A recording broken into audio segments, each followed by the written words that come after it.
waxa haleelay dhacdo xanuun badan inta uusan noqon jilaacaan ah waa maxay xaqiiqada ka dambaysa iyo sirta u gaarka ah guusha xidiga caanka ah ahna atooraha filimka caan baxay ee Boyka yaraannimadiisii ama waqtigii uu carruurta ahaa ayaa maalin Scott raacay bas si uu ugu laabto gurigiisa basku waxa uu ahaa mid aad u maran oo aysan cidna saarnayn marka laga reebo dhowr dhalinyaro ah oo 12 jir ah oo wiilal ah wiilashii waxay u soo dhawaadeen Scott si ay lacagta uga baadaan wuxuu isku dayay Scott inuu difaaco naftiisa laakiin waa ay garaaceen inta ku jeesjeeseen kuna dul camirteen lacagtana ka qaadeen ayay uga tageen isagoo dhulka guglan wiilkii yarka ahaa ee Scott waxa uu dareemay in la duleeyay dareen dacfi iyo liidnimo ahna waa dareemay maadaama uu naftiisa difaaci waayay markaas ayaa waxa uu ku dhaartay inuu noqdo ninka ugu xooga badan caalamka wuxuu bilaabay isagoo da'daas jira inuu barto xirfadaha dagaalka ee kala duwan sida karatega iyo kung fu-ga sidoo kale daaradii gurigoodu lahaa waxa uu u bedelay goob lagu tababarto oo isaga gaar u ah waxa uu sameyn jiray tababaro aad u dhib badan aadna u culus si maalinle ah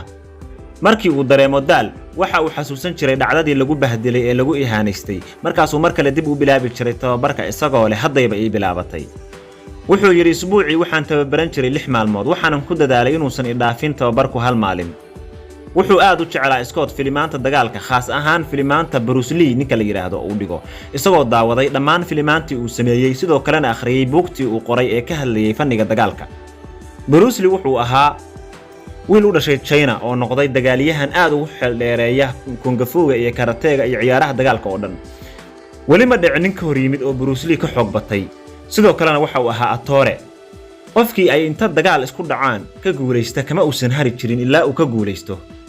marka wuxuu ku hamin jiray inuu noqdo sida Bruce Lee oo kale jilaa iyo actor sidoo kalena ah dagaalyahan weyn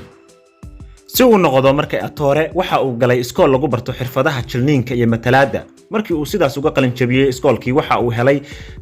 uu ka helay bandhig masraxeedkii ugu horeeyay wadanka China isagoo door yar oo aad basiid u ah ka helay mid kamid ah filimaanta actionka ah ee lagu dhigay China ayada oo ay ugu wacan tahay jirkiisa awoodda leh dartiis ayuu isku soo jeediyay indhaha filim soo saarayaasha wadanka China waayo bandhig yarka ahaa ayaa dadkii ka heleen waliba shacabweynihii Chinese-ka ahaa indhahooda ayuu soo jiitay heer uu ku guuleystay in ay filim soo wada dhigaan isaga iyo Jackie Chan wuxuu ahaa mid aad ugu faraxsan filimkaas waayo wuxuu Jackie Chan ka urinayay Bruce Lee amaba aan dhahno wuxuu ahaa harkiisii wuxuu yiri Bruce Lee waxa uu bedelay noloshaydii oo dhan si abadiyan ah sawir weyn uu leeyahay ayaa qolkayga iigu dhaganaa hadalkaas uu sheegay waxa uu noo tilmaamayaa sida weyn oo ninkani ugu saamoobay ninka la yiraahdo Bruce Lee sidaas oo ay tahay iyo dadaaladaas uu sameeyay oo dhan ma helin in uu jilo ama soo matalo door film fiican ah يعني دور فيلم fiican uu ku sameyn karo kale waayo dadka film soo saarayaasha ay waxay u sheegi jireen in uu yahay dagaalyahan weyn balse uusan ahayn atoore ku fiican dhigista filimaanta oo waxay oran jireen waxa tahay atoore faashil ah Scott waxa uu diiday inuu isku dhiibo ama dhageysto fikradahaas hanjabka ah ayada oo ay sabab u tahay go'aankiisa ee jacaylka weyn ee uu hayo inuu noqdo atoore ayuu awooday inuu helo doorkii ugu muhiimsanaa noloshiisa wuxuu jilay shakhsiyadda Boyka sanadii 2006 jilista shakhsiyadaas uu jilay wuxuu ku kasbaday caanimo aad u ballaaran iyo jacayl ay u qaadeen jamaahiirta jecel filimaanta dagaalka shakhsiyadaas uu jilay waxay ahayd shakhsiyad feeriyahan ah oo aan quusan oo dagaalamaysa ilaa ay ka guuleysato iyadoo la horkeenayo ninba ninku ka awood badan yahay mid walbana uu dhulka la jarayo daawade haddaad filimkaas soo daawatay Boyka xagga hoose ee kommentiyada uga faalood ra'yigaaga iyo inaad daawatay iyo in kale haddaad soo daawatay ha ku soo qor haddii kalena maya shirkadii samaysay filimkan waxay sidoo kale ka soo saartay ama soo daba dhigtay 2 qaybood oo kale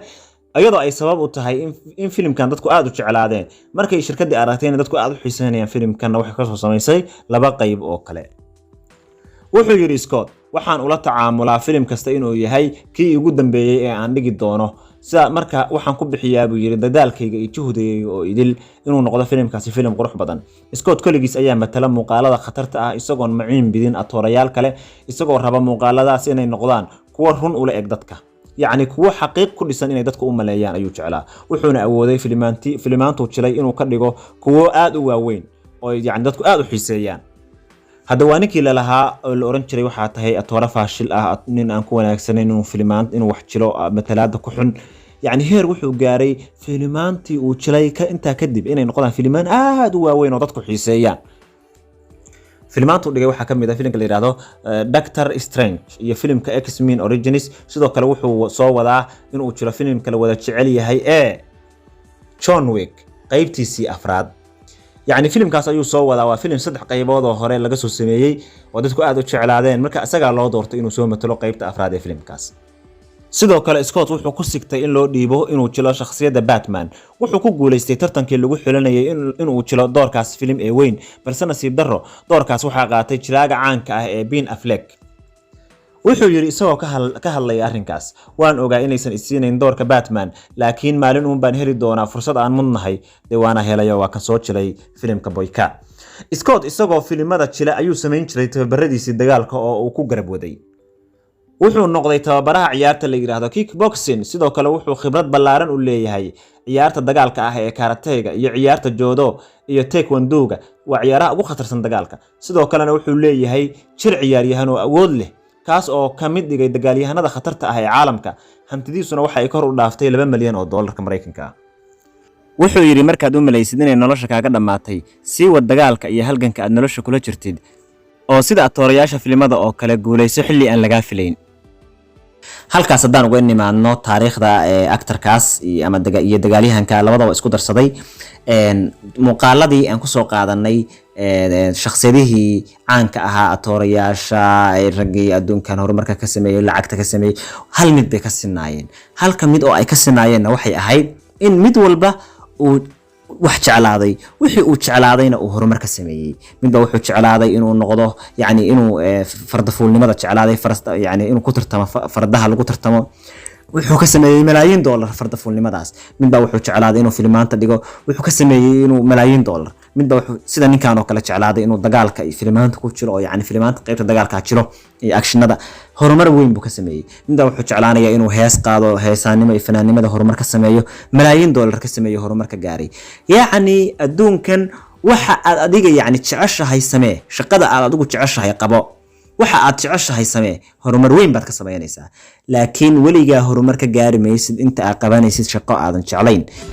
muuqaalkan waxa ay idin soo diyaariyay idin soo jeedinaya anigoo ah Cabdullaahi Cabdikariin Khaliif dhinaca Facebook haddaadna nagala socotid share iyo like inoogu qabo dhinaca YouTube kana subscribe iyo like dhiirigelinta aad baad u mahadsan